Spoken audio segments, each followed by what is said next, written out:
Breaking news చూస్తున్నాం. నిరుద్యోగులకి good news.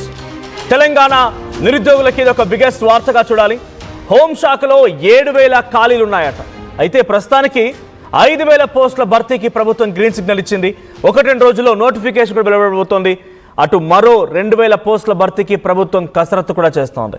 ఈ 5,000 పోస్టులకు గాను మరో 2 రోజుల్లో నోటిఫికేషన్ రిలీజ్ అవబోతున్న తరుణంలో అటు నిరుద్యోగులు కూడా కొంతమంది సంతోషం వ్యక్తం చేస్తే చాలా మంది ఆవేదన వ్యక్తం చేస్తున్నారు. అంటే 2.5 ఏళ్ల కాలంలో ఏడాదికి 1,00,000 ఉద్యోగాలు, సుమారుగా 2 లక్షల ఉద్యోగాల చొప్పున కంప్లీట్గా పెద్ద ఎత్తున ఉద్యోగాలు ఇవ్వబోతున్నాం అన్నట్టుగా గతంలో ప్రచారం చేసింది కాంగ్రెస్ పార్టీ. ఇప్పుడు మాకు ఇస్తున్న ఉద్యోగాలు ఇవేనా అన్నట్టుగా అటు నిరుద్యోగుల్లో కానీ ప్రతిపక్ష బీఆర్ఎస్లో కానీ ఆందోళనలు, నిరసనలు వ్యక్తమవుతున్నాయి.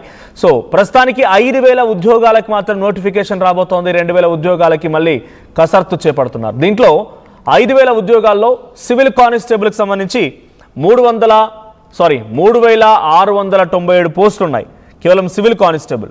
ఆ తర్వాత ఇటు ఏఆర్ కానిస్టేబుల్కి సంబంధించి ఏఆర్ కానిస్టేబుల్ 1,052 పోస్టులు. ఇక సివిల్ ఎస్ఐ 148 పోస్టులు, ఏఆర్ఎస్ఐ 14 పోస్టులు, టీజీఎస్పీ ఏఆర్ఎస్ఐ 12 పోస్టులు. ఇక 19,000 ఉద్యోగాలు ఇవ్వాలని మాత్రం నిరుద్యోగులు డిమాండ్ చేస్తున్నారు. ఇక 5,000 ఉద్యోగాలకు మాత్రమే ప్రస్తుతానికి కసరత్తు జరుగుతుంది. దాంట్లో కానిస్టేబుల్ 3,000 పైచిలకు అండ్ ఏఆర్ కానిస్టేబుల్ సుమారుగా 1,100, civil ASI 148, ARSI 14, TGSP ARSI 12. So ఇటు తెలంగాణ వచ్చాక ఇది 4వ police notification. So LRPB Telangana police recruitment బోర్డుకు సంబంధించి, తెలంగాణ పోలీస్ రిక్రూట్మెంట్ బోర్డుకు సంబంధించినటువంటి ఈ రిక్రూట్మెంట్ 4th నోటిఫికేషన్. సో మొదట 3 సార్లు కేసీఆర్ ముఖ్యమంత్రిగా ఉన్న సమయంలో ఆ ప్రభుత్వంలో రిలీజ్ అయ్యాయి. సుమారుగా 42,000 పోస్టులు ఆయన హయాంలోనే పూర్తి చేశారు. 2015లో 9,281 పోస్టులు భర్తీ చేశారు. 2018లో 17,500 పోస్టులు భర్తీ జరిగింది. 2022లో కూడా 16,198 పోస్టులు, మొత్తంగా 42,000 పోస్టులని కేసీఆర్ హయాంలో ఆయన ముఖ్యమంత్రిగా ఉన్న సమయంలోనే పోలీస్ రిక్రూట్మెంట్ జరిగాయి. సో అప్పుడు చాలా మందికి ఉద్యోగాలు వచ్చాయి. ఇప్పుడు కేవలం 5,000 ఉద్యోగాలే. 5,000 ఉద్యోగాలు 3,000 మాత్రమే కానిస్టేబుల్, ఏఆర్ కానిస్టేబుల్లో 1,000 ఉన్నాయి. ఇక అన్నీ కలిపి ఎస్ఐ మొత్తం కలిపితే 160 నుంచి 170 స్థానాల వరకే పరిమితమయ్యాయి. సో ఇప్పుడు ఈ సంఖ్యని ఇంకా పెంచాలి అనేది నిరుద్యోగుల డిమాండ్. 19,000 వరకు చేయాలని నిరుద్యోగులు డిమాండ్ చేస్తున్నారు. మరి నోటిఫికేషన్ వెలువడబోతోంది మరో 2 రోజుల్లో. ఇప్పుడు ఈ వార్తలు నిరుద్యోగుల్లో, ముఖ్యంగా ప్రిపేర్ అవుతున్నటువంటి విద్యార్థుల్లో, గవర్నమెంట్ ఎగ్జామినేషన్ కోసం ప్రిపేర్ అవుతున్న విద్యార్థుల్లో ఎటువంటి చర్చలు జరుగుతున్నాయో తెలుసుకుందాం. ప్రతినిధి మధు సిద్ధంగా ఉన్నారు. మధు, 2015 నుంచి 22 కాలంలో అప్పుడు కేసీఆర్ ముఖ్యమంత్రిగా ఉన్న సమయం 42,000 ఉద్యోగాలని కేవలం పోలీస్ రిక్రూట్మెంట్లో వాళ్ళు నోటిఫికేషన్ ఇచ్చి ఎగ్జామ్ని ఫుల్ఫిల్ చేసేటువంటి ఈ ప్రక్రియను చేపట్టింది. కేవలం అత్యధిక ఉద్యోగాలు పోలీస్ నోటిఫికేషన్లే వచ్చాయి. ఇప్పుడు ఈ ప్రభుత్వంలో నాకు తెలిసి డైరెక్ట్గా నోటిఫికేషన్ వస్తున్నటువంటి అతిపెద్ద ఒక డిపార్ట్మెంట్ ఏదైనా ఉందంటే పోలీస్ డిపార్ట్మెంట్. సో పోలీస్ డిపార్ట్మెంట్లో 5,000 ఉద్యోగాలు మాత్రమే ఇప్పుడు రిక్రూట్మెంట్ చేయబోతున్నారు. నోటిఫికేషన్ రిలీజ్ కాబోతోంది. అటు నిరుద్యోగుల వర్షన్ ఏంటి, ప్రతిపక్షాల డిమాండ్స్ ఏంటి? ఎగ్జాక్ట్లీ, ముఖ్యంగా ప్రతిపక్షాల కంటే కూడా నిరుద్యోగులు దీనిపైన పెద్ద ఎత్తున ఆందోళన వ్యక్తం చేస్తా ఉన్నారు. ఇప్పటికే డీజీపీ ఆఫీసు ముట్టడికి పిలుపునిచ్చారు. రాష్ట్ర ప్రభుత్వంలో ఉన్నటువంటి ప్రభుత్వ పెద్దలకు రిప్రజెంటేషన్ ఇచ్చారు. రోడ్డుపైకి వచ్చి ధర్నాలు, నిరసనలు వ్యక్తం చేస్తా ఉన్నటువంటి సిచ్యువేషన్. మొత్తం 19,000 పోస్టులు ఖాళీలు ఉన్నాయి పోలీస్ డిపార్ట్మెంట్ లో. డైరెక్ట్ గా ముఖ్యమంత్రి చెప్పారు, డీజీపీ చెప్పారు. కొన్ని సందర్భాల్లో అది మొత్తం ఫుల్ఫిల్ చేయాలి ఒకేసారి.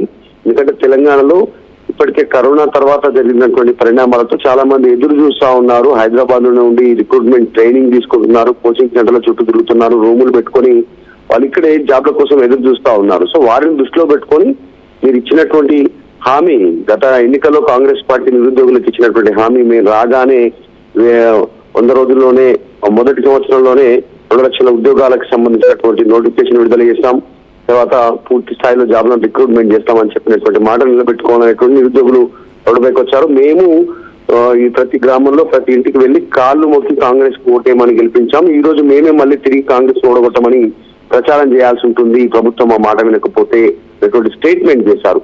సో 5,000 ఉద్యోగాలను ప్రభుత్వం నోటిఫికేషన్ మొదటి నుంచి చెప్తున్నప్పటికీ కూడా మరి ఎందుకు 19,000 ఖాళీలు ఉంటే 5,000 మాత్రమే రిక్రూట్ చేస్తా ఉన్నారు, డీజీపీ చెప్తా ఉంటారు అనేటువంటి వీళ్ళు డిమాండ్ చేస్తా ఉన్నారు. దీంట్లో దాదాపు 170 నుంచి 180 మధ్య ఎస్ఐ పోస్టులు ఉంటాయి. మిగతావన్నీ కూడా కానిస్టేబుల్ పోస్టులు ఉండేటువంటి అవకాశం ఉంది. 4,800 వరకు దాదాపు కానిస్టేబుల్ పోస్టులే సివిల్, ఏఆర్, డ్రైవర్, మెకానిక్ సంబంధించినటువంటి విభాగాల్లో. సివిల్, ఆర్మ్డ్, రిజర్వ్, తర్వాత మిగతా సంబంధించినటువంటి విభాగాల్లో 170 పోస్టులు దాదాపు ప్లస్ ఉన్నటువంటివన్నీ కూడా ఎస్ఐ స్థాయి పోస్టులు. సో వీళ్ళు డిమాండ్ చేస్తా ఉన్నారు. శాంతి భద్రతల విషయంలో, పరిరక్షణకు సంబంధించిన విషయంలో పరిస్థితి 19,000 ఉద్యోగాలతో రిక్రూట్మెంట్ చేయాల్సిందే, ఏజ్ రిలాక్సేషన్ ఇవ్వాల్సిందే. గతంలో బీఆర్ఎస్ ఏజ్ రిలాక్సేషన్ ఇచ్చింది, దాన్ని ఎత్తివేసింది ప్రస్తుతం కాంగ్రెస్ ప్రభుత్వం. కాబట్టి దాన్ని కంటిన్యూ కొనసాగించాలి. ఇప్పుడు రాజకీయ నాయకులకేమో ఏజ్ రిలాక్సేషన్ లేదు.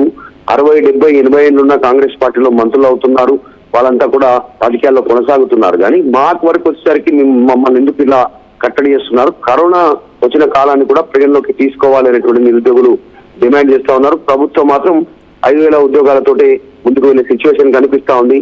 మరి నిన్ననే ఆ నిరుద్యోగులంతా కూడా రోడ్డుపైకి వచ్చి ధర్నా చేస్తారు. కాబట్టి ఎట్లాంటి కార్యాచరణ ఉంటుంది?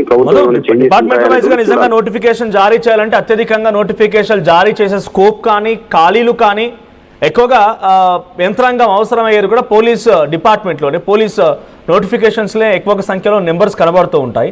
అలాంటిది ఇప్పుడు పోలీస్ డిపార్ట్మెంట్లోనే చాలా తక్కువగా ఖాళీలు ఉన్నాయి, 7,000 ఖాళీలు ఉంటాయి, 5,000 వరకు మాత్రమే ఇప్పుడు భర్తీ చేస్తున్నామని గవర్నమెంట్ చెప్తోందనంటే 2 లక్షల ఉద్యోగాలని చెప్పినటువంటి కాంగ్రెస్ పార్టీ ప్రభుత్వం మిగతా డిపార్ట్మెంట్ల వారి పరిస్థితి ఏంటి? ఎందుకంటే గ్రూప్స్లో కానీ ఇతరత్ర అటువంటి డిపార్ట్మెంట్స్లో కూడా 100,000కి మించి ఉండవు. కానీ ఇంత పెద్ద నోటిఫికేషన్ పోలీస్ నోటిఫికేషన్స్లోనే ఈ స్థాయిలో నెంబర్స్ కనబడుతున్నాయి, ఇంత తక్కువ సంఖ్యలో భర్తీలు కనబడుతున్నాయంటే వాళ్ళ లక్ష్యాన్ని చేరుకోగలుగుతారా? కాంగ్రెస్ పార్టీ ఏ రకంగా ఆలోచిస్తోంది? ఉన్న ఎలక్షన్ టైంలో ఇచ్చినటువంటి హామీ ప్రస్తుతం కాంగ్రెస్ పార్టీకి తలకు మించిన భారంగా మారుతా ఉంది. ఒకవైపు ఆర్థిక పరిస్థితి బాగాలేదని చెప్తా ఉన్నారు. ఇప్పుడు రిక్రూట్మెంట్ కి సంబంధించి గతంలో బీఆర్ఎస్ ఇచ్చినటువంటి ఆ నోటిఫికేషన్ల తర్వాత వీళ్ళు నియామక పత్రాలు ఇచ్చి మేము రిక్రూట్ చేశామనేటువంటిది చెప్పడానికి కూడా నిరుద్యోగులు యాక్సెప్ట్ చేయట్లేదు. జనరల్ గా మనం కాంగ్రెస్ వచ్చిన తర్వాత నోటిఫికేషన్లతో రిక్రూట్ అనేటువంటి ఉద్యోగాలు అవన్నీ కాదు, మనందరికీ తెలిసిందే. సాధారణంగా జర్నలిస్టులకు కానీ, తర్వాత నిరుద్యోగులకు కానీ, రాజకీయ పార్టీలకు కానీ. సో డైరెక్ట్ రిక్రూట్మెంట్ వీళ్ళు వచ్చిన తర్వాత నోటిఫికేషన్ విడుదల చేసి 2 లక్షల ఉద్యోగాలు ఇస్తామన్నారు. కాబట్టి సో దానిపైన నిరుద్యోగులు డిమాండ్ చేస్తున్నారు. గత ప్రభుత్వం ఇచ్చినటువంటి ఉద్యోగాలు వద్దు, ఇప్పుడు కూడా ఈ పోలీసు ఉద్యోగాలకు సంబంధించినటువంటి విషయంలో 19,000 ఖాళీలు ఉన్నాయనేటువంటి చాలా స్పష్టంగా ముఖ్యమంత్రి, డీజీపీ పలు సందర్భాల్లో చెప్పారు. దాన్ని ఇంప్లిమెంట్ చేయమని అడుగుతున్నాం. దాన్ని మించి కూడా మేము అడగట్లేదు కదా. మీరు చెప్పింది, ముఖ్యమంత్రి చెప్పింది, డీజీపీ చెప్పినటువంటి అంశాలని ఇంప్లిమెంట్ చేయాలనేటువంటి డిమాండ్ మేము చేస్తున్నాం అనేటువంటి నిరుద్యోగులు అడుగుతా ఉన్నారు. ఒకవేళ ప్రభుత్వం చెప్పినట్టుగా 19,000 పోస్టులతో కనుక ముందుకు పోకపోతే ఖచ్చితంగా క్షేత్రస్థాయిలో కాంగ్రెస్ కు వ్యతిరేకంగా పనిచేస్తాము అనేటువంటి ఓపెన్ స్టేట్మెంట్ ఇప్పటికే ఇచ్చున్నారు పలు సందర్భాల్లో. దీన్ని మరింత ఉధృతం చేస్తాం ఉద్యమ రూపంలో అనేటువంటి స్టేట్మెంట్ చేస్తా ఉన్నారు. చాలా ప్రభుత్వం మాత్రం దీనిపై ఎలాంటి రియాక్షన్ లేదు. మంత్రులు కానీ, ఎమ్మెల్యేలు కానీ, డీజీపీ కానీ, ముఖ్యమంత్రి కానీ దీని మీద పెద్దగా ఇంతవరకు రెస్పాండ్ కాలేదు. కానీ క్షేత్రస్థాయిలో నిరుద్యోగులు మాట్లాడుతున్నారు. వాళ్ళకి అండగా టీఆర్ఎస్ ఉన్నట్టుగా కనిపిస్తా ఉంది. బట్ అంటే ఈ నోటిఫికేషన్ల ప్రక్రియ 2.5 ఏళ్ల కాలం తర్వాత నాకు తెలిసి ఇప్పుడు వస్తున్నటువంటి నోటిఫికేషన్ ద బిగ్గెస్ట్. ఎందుకంటే గ్రూప్స్ నోటిఫికేషన్ సమయంలో కూడా పేపర్ లీక్ల కారణంగా, రకరకాల సమస్యల కారణంగా గత ప్రభుత్వం ఫుల్ఫిల్ చేయలేకపోతే కొన్ని అదనపు పోస్టులని 50 వరకు మాత్రమే అదనపు పోస్టులను జోడించి ఇవ్వడం జరిగింది. దాంట్లో కూడా జీవో 29 అని రకరకాల సమస్యలు ఉన్నాయి. ఈ జీవోలైనా కనీసం ఈ 5,000 ఉద్యోగాలకైనా జిల్లాల వారిగా చూసుకుంటే క్షేత్రస్థాయిలో అవి 100, ఒక్కో జిల్లాకు తెలిసి 100, 120 వరకు మాత్రమే చేరుకుంటాయి. ఈ జీవోల ఎత్తివేసే ప్రక్రియ ఎక్కడి వరకు వచ్చింది? నిరుద్యోగుల సమస్యలకు సంబంధించి ఆ డిమాండ్స్ ఎంత